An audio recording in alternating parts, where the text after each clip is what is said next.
오늘 저는 로마서 17번째 말씀인데요. 내 인생은 합력선이다. 시작. 내 인생은 합력선이다. 자, 우리 로마서 8장이 성령장, 소망장이라고 그랬잖아요. 오늘 세 번째 로마서 8장을 본문으로 하는 마지막 말씀인데요. 저와 여러분이 이렇게 예수 믿게 된 게 우연이 아니고 첫째는 하나님의 섭리, 하나님의 부르심이죠. 그런데 그 하나님의 부르심은요, 사람들을 통해서 전달이 됩니다. 누군가 나를 위해 기도하고 전도했기 때문에 오늘 우리는 예수 믿고 이 자리에 앉아 있는 줄로 믿습니다. 예수 믿고 난 다음에도요, 가장 큰 복중의 복이 뭡니까? 내가 누군가의 기도를 받는 것이죠. 그렇죠. 저도 저를 위해서 우리 성도들이 매일 기도하는 분들이 계세요. 나는 몰랐는데 목사님 위해서 10년째, 20년째 기도합니다. 이런 사람도 많나요? 얼마나 감사한지요. 근데 기도를 받는 것도 감사하지만 내가 누구를 위해서 기도한다는 건 더 감사한 일이죠. 아무튼 여러분은 내가 누구를 위해 기도하는 중보자가 되고 또 누군가 나를 위해 기도하는 중보자의 그 기도를 받으면서 하루하루 시련과 어려움과 고난을 헤쳐나가면서 승리하게 될 줄로 믿습니다. 근데 목사님은 그런데 나는요, 나를 위해서 기도해 준 사람이 한 사람도 없어요. 이렇게 여러분이 혹시나 낙심하고 또 슬퍼하시는 분 계십니까? 절대 그러지 마세요. 왜냐하면 어느 누구도 나를 위해 기도하지 않더라도요, 그 어떠한 중보자보다도 완벽하게 우리를 위해서 날마다 순간마다 쉬지 않고 기도해 주시는 두 중보자가 계세요. 저 하늘에 계신 보좌 우편에 예수님이 저와 여러분 위해서 기도해 주십니다. 여러분, 그거를 사실적으로 받아들이고 상상하고 그리고 그 주님과 함께 날마다 승리하시길 바라요. 그리고 두 번째 중보자는 누구냐? 내 안에 계신 성령님이 저와 여러분을 위해서 기도해 주십니다. 오늘 말씀이 바로 그런 내용이에요. 그래서 오늘 로마서 8장 28절이 사실은 핵심입니다. 우리가 너무 좋아하는 말씀이잖아요. 하나님을 사랑하는 자, 그 뜻대로 부르심을 입은 자들에게는 모든 것이 합력하여 선을 이루느니라. 할렐루야. 그래서 오늘 설교는 뭐냐? 키워드가 합력선. 시작. 합력선이에요. 그래서 내용이 많고 또 이 로마서가 좀 어렵지만 그래서 제가 이제 설교를 항상 미리 좀 이렇게 보여드리는 겁니다. 그래서 몇 주 전에 설교를 준비하는데 어젯밤 늦게까지 다시 또 설교를 다시 또 수정을 해요. 그래가지고 이 PPT를 좀 만드는데 우선 성령님의 그 중보기도, 성령님의 중보기도가 뭔가 그게 예수님을 닮도록 하는 기도거든요. 그러면 예수님을 왜 닮아야 되느냐? 세 가지: 자유, 영광, 천국입니다. 그러니까 이렇게 개요만 우선 보시고 이제 설교 따라가시면 돼요. 그럼 예수님을 닮는 방법이 뭐냐? 희한하게 고난을 통해서 닮게 하시는데요, 우리가 5가지를 하지 말고 3가지를 하면 되는데요, 5가지 don't 하지 말아야 될 게 뭐냐? 원수를 두려워하지 말고, 궁핍을 두려워하지 말고, 마귀의 고발을 듣지 말고, 마귀의 정죄를 무서워하지 말고, 그리고 하나님의 사랑을 절대 의심하지 말라는 거죠. 그리고 do 해야 되는 거 3가지인데요, 그게 바로 회개와 감사와 인내입니다. 그래서 이렇게 하나님의 오늘 설교 말씀을 이렇게 마음 가운데 이렇게 그림을 그리시고 하나씩 나가도록 하겠습니다. 첫째, 성령님의 기도입니다. 우리 성령님의 중보기도의 제목이 뭘까? 로마서 8장 26절입니다. 우리 다 같이 읽습니다. 시작. 이와 같이 성령도 우리의 연약함을 도우시나니 우리는 마땅히 기도할 바를 알지 못하나 오직 성령이 말할 수 없는 탄식으로 우리를 위하여 친히 간구하시느니라. 우리가 너무 약해서 기도를 제대로 못할 때, 그때 우리 안에 계신 성령님이 말할 수 없는 탄식으로 우리를 위하여 친히 간구하신다. 말할 수 없는 탄식. 시작. 말할 수 없는 탄식. 보통 이 말할 수 없는 탄식을 우리는 방언기도로 이해합니다. 사실 맞습니다. 하나님의 그 언어로 성령이 나를 대신해서 기도를 하실 때 뭔가 우리 마음 가운데 굉장한 위로와 평강을 얻죠. 그리고 뭔가 내 이 간절함이 아버지 하나님께 전달되는 걸 느끼게 돼요. 그런데 꼭 방언이라고 이야기하기보다 하나님의 뜻대로 기도하는 것이에요. 그게 중요한 거예요. 방언보다 더 중요한 것은 하나님의 뜻대로. 시작. 하나님의 뜻대로. 그래서 자 26절 다음 27절. 그러니까 우리는 성경을 한 구절만 따가지고 보려고 하지 말고 이 맥락을 이해를 해야 됩니다. 자 27절 시작. 마음을 살피시는 이가 성령의 생각을 아시나니 이는 성령이 하나님의 뜻대로 성도를 위하여 간구하심이니라. 마음을 살피시는 이가 누구냐면 아버지 하나님, 우리의 기도를 받으시는 하나님이요 성령님의 생각을 아시기 때문에. 근데 성령님은 하나님의 뜻대로 성도를 위해서 간구하신다. 그래서 여기 하나님의 뜻대로. 시작. 하나님의 뜻. 그러니까 말할 수 없는 탄식이 결국 뭡니까? 하나님의 뜻대로. 내가 내 원하는 바 내 생각대로가 아니라 하나님의 뜻대로 기도하게 하시는데 그 결과 이제 28절이에요. 26, 27, 28. 자, 28절 다시 시작. 우리가 알거니와 하나님을 사랑하는 자, 곧 그의 뜻대로 부르심을 입은 자들에게는 모든 것이 합력하여 선을 이루느니라. 말할 수 없는 탄식, 하나님의 뜻대로 성령님이 기도하실 때 그때 우리의 모든 삶이 합력하여 선을 이룬다 그랬어요. 모든 것이 합력하여 선을 이룬다 할 적에 이 말은 뭐냐? 보통 우리는 내가 원하는 것이 이루어지는 게 좋은 것이라고 생각하죠. 뭐 대표적인 게 건강, 그 다음에 뭐 물질, 돈이죠. 그리고 뭐냐? 출세하는 거, 성공하는 거, 어떤 파워를 얻는 거, 문제를 해결하는 거, 이런 거를 좋은 것이라고 생각하고 그게 합력선이라고 생각하는데요. 오늘 여러분 설교 잘 들으세요.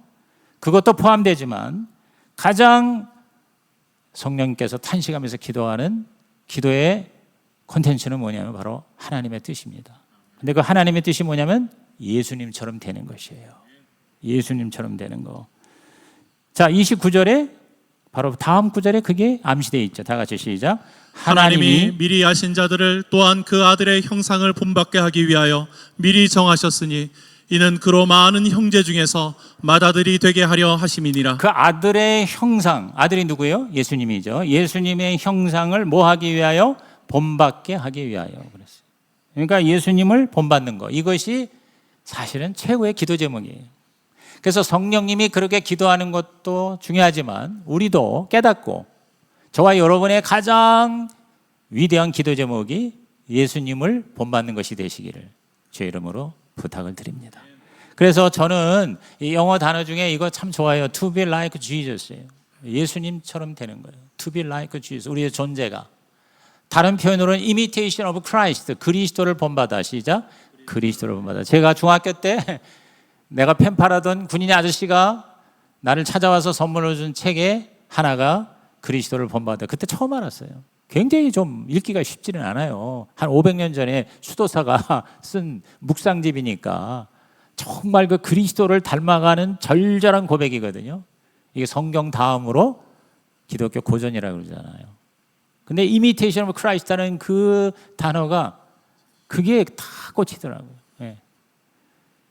그 다음에 올해 우리 송구영신 예배 때 이제 올해 여러분의 주제가 뭐예요? Lead like Jesus, 즉 예수처럼 리드하라. 시작. 예수처럼 리드하라. 캠 블랜차드가 쓴 Lead like Jesus다 이 말이에요. 예수처럼 우리는 뭐예요? 리더가 되는 거예요. 아예 난 리더하고는 관계없어 그러는데요. 여러분 다른 사람을 이끌어가는 것만 리더가 아니라 여러분 자신을 리드하는 리더가 돼야 돼요. 내가 바로 나의 리더가 되는 것, 이게 예수님을 닮아가는 거예요. 그래서 그런 책도 있어요. The leader in you. 당신 안에 있는 리더. 다시 말해서 리더십 중에 최고는 자기 리더십이에요. 셀프 리더십. 그러니까 내가 나를 먼저 다스리고 이끌고 나를 내가 섬길 때 뭐예요? 다른 사람도 내가 이끌어갈 수가 있다. 뭐 이건 수신자가 치고 평천하라고 하는 그런 고에서도 나와 있고 보편적 진리입니다. 그러니까 먼저 내가 뭐예요? 예수처럼 될 때 그때 뭐냐? 예수님의 성품, 예수님의 사역이 흘러서 다른 사람에게 영향을 미치는 오늘 저와 여러분의 모습이 되시기를 주의 이름으로 축원합니다. 이것이 성령님의 뭐예요? 말할 수 없는 탄식이에요. 이것이 바로 최고의 기도 제목이라는 거. 이것이 오늘 가장 중요한 포인트예요. 그래서 여러분이 주님 이것도 해결해 주시고 저것도 주시고 물론 그 기도 주님 받으세요. 그런데 여러분이요 맨날 그런 문제 해결만 구하는 기도를 했다가는 영적으로 예수님을 닮아가기 어렵습니다. 그래서 우리는 예수님 닮아가게 해주세요. 이런 기도를 드려야 돼요. 우리의 미래가 무조건 세상에서 말하는 잘 되는 것, 제가 피처 셀프였어요. 꽂혔어요. 피처 셀프. 미래의 나. 그래서 제가 앞으로 책을 쓰는 책 제목이 바뀌었어요. 피처 철치. 피처 철치. 그래서 여러분 그 책 참 좋은 책이니까 꼭 읽으세요. 기독교적인 가치가 들어가 있는, 그 저자가 크리스천이에요. 근데 피처 셀프가 궁극적으로 저와 여러분의 피처 셀프는요, 10년 후, 20년 후 우리가 남보다 잘 사는 거 그 정도가 아니라 바로 예수처럼 되는 거. 할렐루야. 그래서 저는 이거를 킹덤 셀프라고 이렇게 이름을 한번 붙여보고 싶은 거죠. 그래서 저와 여러분께서 이 세상에서도 잘 되고, 그리고 더 나아가 영원한 하늘나라까지 연결되는 여러분의 피처 셀프가 예수처럼 되시기를 주의 이름으로 축원합니다. 이것이 여러분의 기도가 될 때 나머지는 다 해결되는 거예요. 여러분, 예수처럼 되는 게 왜 중요한지 아세요? 예수 그리스도를 닮아가지 않은 자에게 예를 들어서 축복이 임했다, 건강했다. 여러분, 그 건강 가지고 나쁜 짓 합니다. 폭력, 다른 사람 힘들게 할 수 있어요. 예수를 닮지 않은 자에게 재물을 주었더니 이 재물 가지고 허랑방탕합니다. 그죠? 그 물질이 신이 되는 거예요. 우상이 되는 거예요. 또 예수 닮지 않은 사람이 권세를 가졌다? 그럼 그게 독자가 되는 거예요. 저 푸틴이나 저 김정은이가 예수하고는 전혀 관계가 없잖아요. 그러니까 그 주어진 파워를 가지고 이렇게 끔찍한 일을 하는 거예요. 너무너무 안타깝잖아요. 그래서 중요한 건 예수처럼 되는 사람에게 건강이 있을 때, 물질이 있을 때, 권세가 있을 때 더 하나님께 멋지게 쓰임받는 인생이 될 줄로 믿는 것이죠. 나도 살고 남도 살릴 수가 있다. 그래서 이렇게 중요하기 때문에 좀 더 그 예수를 닮아야 하는 이유를 살펴본다면 세 가지인데요. 첫째가 자유입니다. 자유스러워진다는 거죠. 예수님을 닮을수록 죄와 나쁜 악습과 중독성과 모든 관계에서, 물질에서 자유를 얻게 되는 거죠. 그죠? 얼마나 많은 사람이 자유치 못한지 몰라요. 노예처럼 살잖아요. 노예라고 그러니까 불쌍한 환경 가운데는만 노예가 아니에요. 돈을 어마어마하게 가진 사람이 돈의 노예가 되잖아요. 자기 몸이 신이 돼가지고 그 건강의 노예가 돼요. 계속 건강만 따지는 사람들 보면은 so what? 그래서 어떻게 하겠다는 거예요? 그 건강을 가지고 의미 있고 가치 있는 삶을 살아야지, 자기 몸이 신이 돼가지고 그 몸을 건강한 거, 그냥 마시는 거 먹으러 다니고, 그다음에 좋다는 거 쫓아다니고, 자유가 없는 거죠. 그죠? 물질도 마찬가지고, 건강도 마찬가지고, 권세도 마찬가지라는 거죠. 그렇기 때문에 진정한 자유는 뭐냐? 예수님이 요한복음 8장 32절에 진리를 알지니 진리가 너희를 자유케 하려고 그랬어요. 예수가 진리다. 시작. 예수가 진리. 그러니까 예수처럼 되면 자유함을 누리는 거예요. 사도 바울이 예수처럼 되다 보니까 정말 상상을 초월하는 자유가 있었잖아요. 빌립보서 4장에 보면은 나는 비천에 처할 줄도 알고 부에 처할 줄도 알고, 그러면서 뭐라 했어요? 내게 능력 주신 자 안에서 내가 모든 것을 할 수 있다. 할렐루야. 그리고 나는 정말 만족한다. 이런 자유가 어디 있어요? 핍박을 당하고 환난을 당하고 감옥에 갇히고 심지어는 예수 때문에 죽는 자리에서도 나는 자유롭다. 여러분, 정말 이 신앙의 최고의 선물은 자유함입니다. 여러분이 누구 눈치 보지 않고 우리 하나님의 사랑을 받으면서 자유함을 누리는 예수의 제자가 되시기를 주의 이름으로 축복합니다. 영광이에요. 우리가 예수를 닮으면 예수님처럼 하나님께 영광이 되죠. 그 영광이 된다는 것에 대해서 여러분이 굉장히 추상적인 것 같으니까 쉽게 말하면 변화가 된다는 거예요. 이 변화를 보고 사람들이 하나님에 대한 관심을 갖잖아요. 여러분이 교회를 열심히 다닌다고 다른 사람이 감동받고 예수 믿지 않습니다. 그럼 뭐냐? 이야, 예수 믿더니 사람이 달라졌네. 그러니까 옛날하고 지금하고 예수 믿고 난 다음에 점점 더 멋있는 삶을 보고 사람들이 감동과 충격을 받고 하나님을 인정하게 되고 하나님을 높이게 되고 그리고 하나님을 믿게 된다. 그게 영광이지 않습니까? 그래서 저와 여러분이 마태복음 5장 16절에 이같이 너희 빛이 사람 앞에 비치게 하여 그들로 너희 착한 행실을 보고 하늘에 계신 너희 아버지께 영광을 돌리게 하라 그랬어요. 그러니까 우리가 예수님처럼 되니까 하나님께 영광이 된다. 그 다음에 우리는 천국을 즐기고 누리게 된다는 거죠. 여러분이 미국에 이민을 가면 이제 우리 정 목사님이 잘 아시겠죠. 미국에 가서 미국이라는 나라가 얼마나 여러분 엄청난 나라인지요. 여러분 캘리포니아 주 하나가 우리 대한민국의 150배입니다. 그 경제 규모가. 그래서 미국이라는 나라가 전 세계에서 엔티 아메리카 반미를 외치는 사람도 사실은 미국을 좋아하는 거예요. 미국이라는 나라가 엄청난 복을 받은 나라예요. 근데 그 미국이라는 나라 가서 정말 그 미국의 좋은 거를 다 누리면서 사느냐? 그렇지 못한 사람들이 많거든요. 특히 우리 한인들 보면 저도 7년 동안 미국에 살면서 목회도 해보고 교포들 생활을 봤는데요. 정말 미국을 즐기는 사람들은 어떤 사람인지 아세요? 미국의 시민을 닮아가야 돼요. 미국의 문화를 자기의 것으로 할 줄 아는 사람이에요. 그런 사람이 높은 수준에 올라가는 겁니다. 그게 안 되니까 영어도 안 되지. 뭐가 다 안 돼. 그러니까 교회에 모여가지고 계속 한국말로 싸우는 거야. 교회 와가지고 계속 미워하고 그 조그만 교회에서 내가 말이야 뭔가 이렇게 왕노릇 하려고 얼마나 많은 교포 교회가 문제가 많은지요. 마찬가지입니다. 저와 여러분이 예수를 믿는 거는 지금 우리가 천국에 이민 간 거예요. 천국으로 좀 이사 간 건데 천국을 이미 임한 나라를 내가 엔조이 하려면 누리려면은요 예수님을 닮아갈 때 이것이 가능해진다. 아멘입니까? 그래서 여러분이 예수님이 천국이다. 시작. 예수님이 천국. 그러니까 예수 족속, 예수 문화가 점점 더 예수님하고 흡사할수록 예수님의 통치, 하나님의 나라를 내가 어떻게 돼요? 누리게 되는 거예요. 그래서 저는 예수 누림, 예수 충만. 얼마 전에 제가 몇 주 전에 성령 충만에 대해서 지행호락 얘기했죠. 이거 제가 자꾸 써먹는다고 그랬죠. 지행호락, 예수님을 알고 예수님으로 행하고, 그렇죠?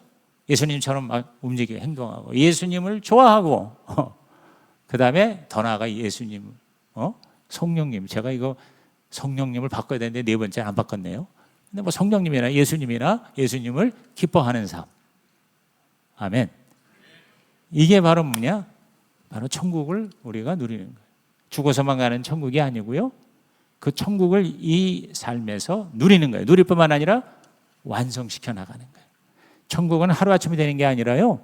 예수 믿고 난 다음에 천국을 계속 우리가 세워나가다가 완성이 이제 주님 다시 오시고 부활하고 영생으로 들어가는 거예요. 지옥도 마찬가지입니다. 여기서 죄를 계속 죄만 짓다가 지옥이 완성되는 거예요. 그래서 저와 여러분이 예수를 닮는 게 왜 중요하냐면 예수님 통치하는 나라 천국을 내가 어떻게 해요? 누리기 위해서. 그래서 우리는 우리 주님을 기뻐하는 지경까지 들어가야 된다. 자, 그러면 그 예수님을 닮기 위해서 우리는 어떻게 해야 될 것이냐?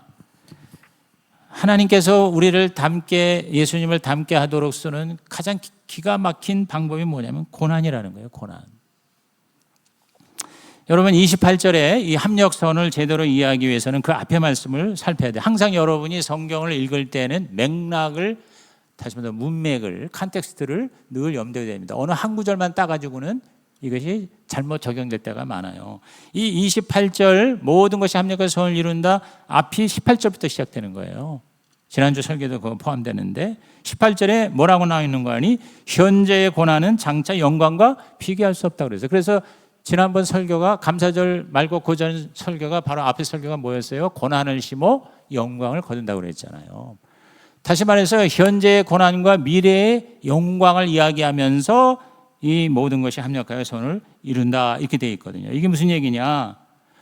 우리가 합력해서 선을 이룬다는 게 모든 게 내 뜻대로 다 잘 된다는, 좋은 것으로만 된다는 만사형통이라는 의미보다 고난을 통해서 우리가 성장하고 성숙해져서 내가 예수 안에서 모든 걸 살 수 있다 이렇게 된다는 거죠. 그래서 성령님이 저와 여러분을 위해서 기도할 때 그 기도의 결과, 그 기도의 응답이 뭐냐면요, 의미 있는 고난에 우리가 동참을 하게 된다는 거예요. 그래서 자 29절부터 우리 30절의 말씀 이렇게 되는 겁니다. 다 같이 읽어봅니다. 시작. 하나님이 미리 아신 자들을 또한 그 아들의 형상을 본받게 하기 위하여 미리 정하셨으니 이는 그로 많은 형제 중에서 맏아들이 되게 하려 하심이니라. 또 미리 정하신 그들을 또한 부르시고 부르신 그들을 또한 의롭다 하시고 의롭다 하신 그들을 또한 영화롭게 하셨느니라. 자, 우리가 이제 가장 궁극적인 기도 제목이 또는 성령님의 가장 우리를 위해 중보하는 최고의 기도 내용이 뭐냐면 예수님을 닮아가도록 기도해 주신다는 거잖아요. 근데 그 예수님을 여기 본받게 하기 위하여 29절에 얘기했는데 그 본받는다는 그 과정이 뭐냐면 30절에 나오잖아요. 의롭다 하시고 의롭다 하신 그들을 영화롭게 하시다. 이게 이제 그 신학적으로 굉장히 중요한 예정론인데요. 이런 어떤 신학을 제가 얘기하려는 게 아니라 우리가 예수를 닮는 거는 만세 전부터 예정돼 있다는 거예요. 그래서 의롭다 하는 칭의와 영화롭게 하는 영화 사이, 이 사이가 바로 성화. 저와 여러분이 이 땅에 살면서 점점 더 예수님을 닮아가는 거룩한 삶, 그리스도를 본받는 삶이잖아요. 근데 이 목적을 이루기 위해서 하나님이 사용하시는 게 바로 뭐냐면 고난이라는 거예요. 고난. 예수님도 고난의 삶을 사셨잖아요. 그러니까 우리의 죄로 말미암은 고난은 예수님이 대속해 주셨지만 우리가 점점 더 예수님을 닮아가는 데 필요한 고난은 하나님이 우리한테 뭐요? 허락을 하신다는 거죠. 그래서 그 고난을 통해서 저와 여러분이 점점 더 예수님을 닮아가게 된다는 것입니다. 아멘입니까? 그래서 여러분이 열심히 기도를 했는데 내 뜻대로 뭐 문제가 해결되고 병도 치료되고 또 여러 가지 형편이 좋아지기는커녕 오히려 더 내가 힘들어진다. 여러분 그거 기도 응답이에요. 저와 여러분을 예수님 닮게 하도록 하기 위해서 우리에게 뭐예요? 고난을 허락해 주시는 거예요. 왜냐하면 고난이 없이는 우리가 성장하기가 어렵고 좋은 모습이 되기가 사실상 불가능합니다. 이건 세상의 이치에서도 그렇잖아요. 그죠? 지난 2주 전에 설교 다시 여러분이 기억나세요? 금메달을 따기 위한 영광스러운 그 미래의 모습이 되기 위해서 이 선수들이 얼마나 극심한 고난을 통과합니까? 그렇죠? 우리 이번에 수능에 시험에 잘 본 친구들이 저절로 잘 봅니까? 참 잠도 안 자고 놀지도 않고 열심히 공부하고 준비한 고난의 결과 어떻게 영광스러운 합격이라는 그런 은혜가 임하게 되는 거잖아요. 그렇기 때문에 이것은 우리 인간이 어쩔 수 없는 그런 구조이기 때문에 하나님이 우리에게 고난을 허락해 주신다는 거죠. 그렇기 때문에 여러분이 내가 열심히 그렇게 기도하는데 왜 나를 더 힘들게, 여러분 감사하시기 바랍니다. 하나님께서 예수 닮게 하기 위해서 나한테 허락하신, 그렇게 여러분이 의미를 부여하고 여러분이 상한 고난과 어려움을 시련을 재해석을 잘할 때 오히려 저와 여러분은 점점 더 예수의 형상과 모양이 될 줄로 믿는 것입니다. 그래서 고난에 대해서 이제는 두려워하거나 무서워하거나 피하기만 하는 게 아니라 오히려 맞닥뜨린다 이 말이에요. 그래서 그 고난을 통과하면 할수록 점점 더 우리는 예수님처럼 되게 되고 그래서 하나님의 영광을 드러내는 멋진 삶이 된다는 것이죠. 그래서 이 고난에 대처하는 그 비결로서 제가 5가지 하지 말아야 될 것, 돈트와 3가지 해야 될 것. 그래서 앞에 보여준 거 다시 이제 정리하면서 한 구절씩 이렇게 자세히 설명할 수가 없으니까 시간 관계상 살펴나가겠어요. 5가지가 뭐냐면 원수를 두려워하지 말고, 궁핍을 두려워하지 말고, 마귀의 고발을 듣지 말고, 마귀의 정죄를 무서워하지 말고, 하나님의 사랑을 의심하지 말라는 5가지. 이거 1부에도 안 나오는데 2부에도 안 올라오네. 그 다음에 해야 될 거는 회개하라, 감사하라, 인내하라. 이거거든요. 좀 많은 것 같아서 제가 지금 정리를 하는데 이 로마서 8장 후반부가 다 이런 걸로 가득 차 있거든요. 자, 그럼 하지 말아야 될 것 5가지가 뭐냐? 원수를 두려워하지 말라는 거죠. 주로 우리의 고난이 사람을 통해서 사람 고난으로 우리에게 다가오거든요. 그럴 때 저와 여러분이 그 원수에 대해서 두려워하거나 물러설 필요가 없다는 것입니다. 왜냐하면 하나님이 항상 내 편이 되시기 때문이다. 그게 31절입니다. 다 같이 시작. 그런즉 이 일에 대하여 우리가 무슨 말하리요? 만일 하나님이 우리를 위하시면 누가 우리를 대적하리요? 하나님이 우리를 위하시면 누가 우리를 대적하리요? 항상 하나님이 내 편이다. 시작. 하나님이 내 편이다. 또 이것 못지않게 중요한 게 내가 하나님 편이 돼야 돼요. 그래서 늘 하나님이 나와 함께하면 누가 나를 해하리요? 원수를 두려워하지 마세요. 2번째는요. 우리의 필요가 채워질까 두려워하지 말라는 거예요. 궁핍을 부족함을 두려워하지 말라는 거죠. 왜? 하나님은 우리의 모든 필요를 채워주시는 하나님이시다. 그래서 32절입니다. 시작. 자기 아들을 아끼지 아니하시고 우리 모든 사람을 위하여 내주시니가 어찌 그 아들과 함께 모든 것을 우리에게 주시지 아니하겠느냐. 너무 우리 마음에 확신을 주는 말씀 아닙니까? 여러분이 정말 예수를 제대로 믿는 자라면 그 예수라는 아들을 아끼지 않고 우리에게 주신 하나님이 나머지는 얼마든지 주시는 하나님이다. 아니, 아들을 주신 정도라면 다른 거야 말할 필요가 없지 않겠냐. 그래서 여러분이 정말 예수가 여러분 안에 계시다면 내가 먹고 사는 거 여러분 걱정할 필요 없다. 진짜 하나님을 믿고 하나님의 공급하심으로 날마다 풍성한 삶을 살아가시기를 주의 이름으로 축원합니다. 굶어 죽을까 봐 두려워할 필요 없어요.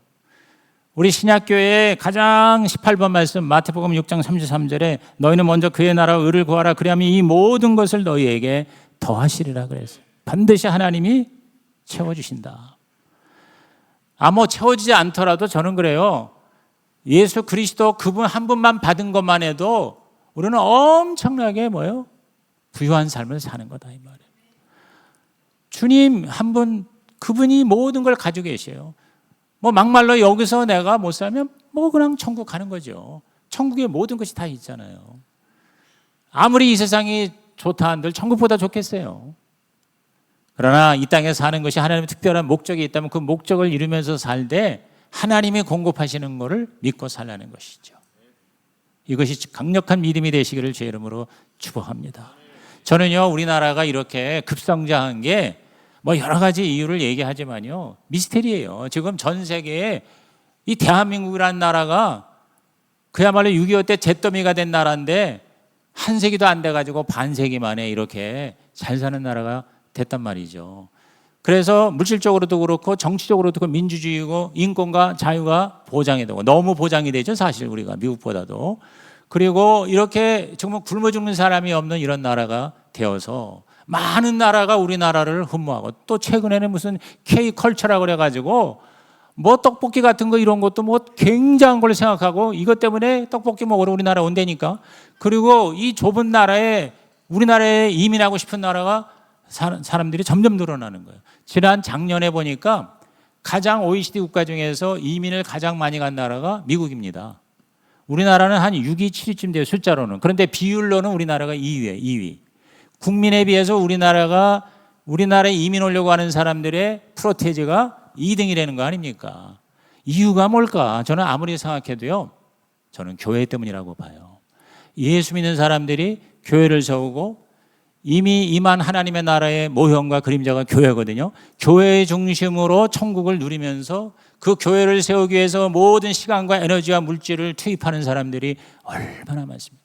교회를 위해서 주의 종들이 정말 목숨을 걸고 이 교회를 부흥시키고 성장시키기 위해서 지금 코로나니 뭐니 여러 가지로 우리가 침체된 거를 한탄하고 있지만요, 그래도 우리나라가 한 6만 개 교회, 6만 5천 개. 근데 코로나 때문에 1,000개가 사라졌다는데 그런다 하더라도 5만, 6만이 있다는 거, 여러분 저는 이것 때문에 우리나라가 가장 위험한 지역에 한반도에 있으면서도 저 북한은 교회가 하나도 없잖아요. 지하 교회가 좀 있을 뿐.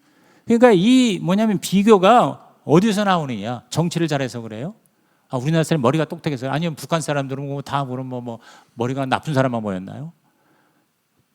저는 설명이 뭐냐면 예수 믿는 하나님의 공동체, 교회가 이 땅에 어디나 교회가 있다는 거, 여러분 이것이 우리가 잘 먹고 잘 사는 선진국이 된 비결인 줄로 믿는 것입니다. 여러분 미국이라는 나라 아까 얘기를 했는데 제가 무슨 미국 찬양론자가 아닙니다. 미국이라는 나라가 이렇게 역사가 짧은데도 전 세계에서 가장 잘 사는 나라가 되고 강국이 된 이유가 여러분 청교도들이 세운 교회입니다. 미국의 교회가 한 200만 개 됩니다. 우리나라가 한 6만 개라고 친다면 제가 한번 오늘 계산을 해봤어요. 미국의 인구가 우리나라보다 6배거든요. 5천만인데 거기 3억이라면 5, 6에 3억. 3억이 좀 넘어가나요? 6배, 7배가 됩니다. 그런데 교회 숫자는 거의 뭐예요? 거의 6만에 200만이면 어떻게 돼요? 예? 한 20 몇 배 되잖아요. 30배 채 안 되잖아요. 교회가 많아야 됩니다. 교회가 많으니 어쩌니 하는데 여러분 더 많은 교회가 세워져야 됩니다. 그리고 정말 성경적인 교회가 여기저기 많고 이제 심지어는 가정이 교회가 되고 그래서 여러분 교회가 바로 하나님의 나라의 그림자거든요. 이미 임한 하나님의 나라의 현장이거든요. 그래서 하나님의 나라 의를 먼저 구하는 자에게 모든 것을 더하여 주시리라. 여러분이 남은 생에 교회를 위해서 헌신하십시오. 그러면 하나님이 여러분의 모든 필요를 채워주실 줄로 믿는 것입니다. 없어도 풍성한 삶을 살게 하실 줄로 믿는 것이죠. 그 다음에 마귀의 고발과 정죄에 귀 기울이지 말고 무서워하지 말라는 거죠. 33절에 누가 능히 하나님께서 택하신 자들을 고발하리요. 그래서 하나님이 어렵다고 하셨는데 34절에 누가 정죄하리요. 왜? 그리스도 예수께서 우리에게 죄를 다 사하셨다고 어렵다 하셨거든요. 즉 사단이 우리를 공격하는 고발이나 내 안에서 나오는 죄책이나 여러분 이런 것들이 다 뭐예요? 우리는 두려워할 필요가 없다는 것입니다. 그럴 때 우리는 고난을 이길 수 있는 하나님의 힘을 받게 되는 것이죠. 자, 34절에 그리스도 예수가 하나님 우편에 계셔서 우리를 위하여 간구하신다고 그랬잖아요. 제가 아까 두 중보자 인격을 얘기했죠. 신적 인격. 저 위에 하늘에서는 예수 그리스도의 중보, 내 안에서는 성령님의 중보. 저와 여러분은 이 두 인격의 중보를 받고 사니 어떠한 것도 두려워할 필요가 있다 없다? 없다가 되시기를 주의 이름으로 축복합니다. 그렇습니다. 그래서 우리는 그런 거에 두려워하지 말고 다섯 번째 하나님의 사랑을 절대로 의심하지 말라는 거죠. 고난조차 하나님의 사랑의 표현이라는 걸 믿으세요. 히브리서 12장 6절에 주께서 그 사랑하시는 자를 징계하시고 그가 받아들이시는 아들마다 채찍질을 하심이라 하였다 그랬어요. 그래서 우리에게 고난이 다가오는 거 주님대로 살려고 하고 그리고 하나님께 그렇게 매달리고 기도하는데도 고난이 온다면요, 그건요 여러분 성령님의 기도가 응답이 됐다고 여러분 그렇게 이해를 하세요. 그래서 내가 더 예수님을 닮아가게 하고 그 준비가 될 때 하나님께서 필요에 따라 엄청나게 나를 들어 쓰실 것이다. 자, 로마서 마지막 부분 다 같이 읽습니다. 로마서 8장 35절부터 39절입니다. 누가 우리를 그리스도의 사랑에서 끊으리요 환난이나 공고나 박해나 기근이나 적신이나 위험이나 칼이랴. 그러나 이 모든 일에 우리를 사랑하시는 이로 말미암아 우리가 넉넉히 이기느니라. 내가 확신하노니 사망이나 생명이나 천사들이나 권세자들이나 현재일이나 장래일이나 능력이나 높음이나 깊음이나 다른 어떤 피조물이라도 우리를 우리 주 그리스도 예수 안에 있는 하나님의 사랑에서 끊을 수 없으리라. 여기 두 가지 말씀이 37절에 사랑하시는 하나님으로 말미암아 우리가 넉넉히 이긴다고 그랬고요. 그리고 마지막 9절에 39절에 하나님의 사랑에서 어떤 것도 끊을 수가 없다고 그랬어요. 어떤 것도 끊을 수가 없어요. 심지어는 죽음조차도 우리를 하나님의 사랑에서 끊을 수가 없다. 그래서 저는 철저하게 얼마 전까지 크리스찬이 자살하면 지옥 간다. 그게 뭐 신학적으로 완벽하게 정립이 된 건 아닌데 왜냐하면 이제 그 이유가 왜냐하면 자살이라는 게 자기가 자기를 살인하는 거잖아요. 그러면 살인하는 살인죄를 짓는 거란 말이에요. 근데 자기가 자기를 죽이면은 하나님 앞에 회개할 기회가 없어지는 거거든요. 그런 의미로도 이제 해석을 하고 그러나 가장 중요한 건 정말 하나님의 생명이 내 안에 있고 하나님을 믿는 자라면 아무리 어렵고 힘들어도 이 생명의 주권자이신 하나님을 거역하고 자기가 자기의 생명을 끊을 수는 없는 거거든요. 그러나 그럼에도 불구하고 저는요 간혹 그리스도인이 자살하는 경우를 보게 됩니다. 오죽하면 그렇게 되었을까라는 안타까움과 함께 그들의 운명이 저는 하나님만 아시겠죠. 근데 저는 심정적으로 자살을 해도 정말 하나님을 믿는 자라면 하나님께서 그 영혼은 받으시지 않겠냐는 생각을 해요. 왜? 이 말씀의 근거에서 어떠한 것도 하나님의 사랑에서 끊을 수가 없다고 그러셨거든요. 그렇다고 자살을 해도 된다는 게 아닙니다. 자살하려고 마음먹은 사람들 절대 그러지 마시고 뒤집어서 자살을 뒤집으면 살자니까 사는 인생이 됐으면 좋겠어요. 근데 여러분 이 하나님의 사랑을 의심하지 말라는 겁니다. 그러면 고난을 이길 수 있다는 거죠. 그렇죠? 고난도 하나님의 사랑이다. 시작.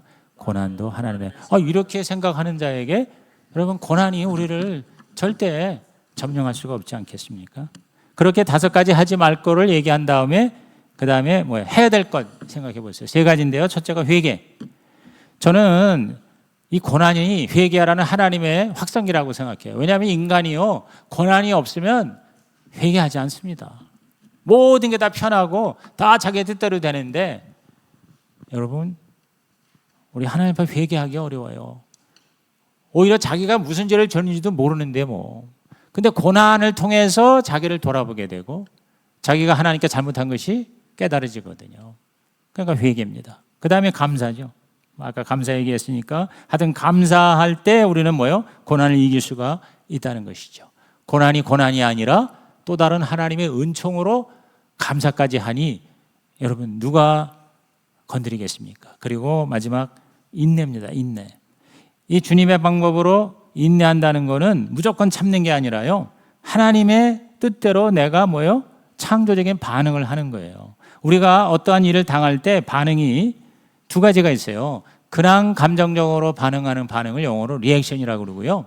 그 다음에 하나님의 뜻을 또는 의미 있는 가치 있는 그것을 추구하기 위해서 창조적으로 반응하는 것, 이걸 프로액션이라고 해서, 저는 리액션은 반응이고 프로액션은 대응이다. 대응이라는 말로, 우리말로 구태여 번역을 하면 그렇게 되지 않을까 하는 생각을 합니다. 예를 들어서 예수를 잘 믿는 아내가 남편으로부터 핍박을 받을 때 감정적으로 대처하는 게 아니라 하나님의 뜻대로 창조적으로 반응을 해보는 거죠.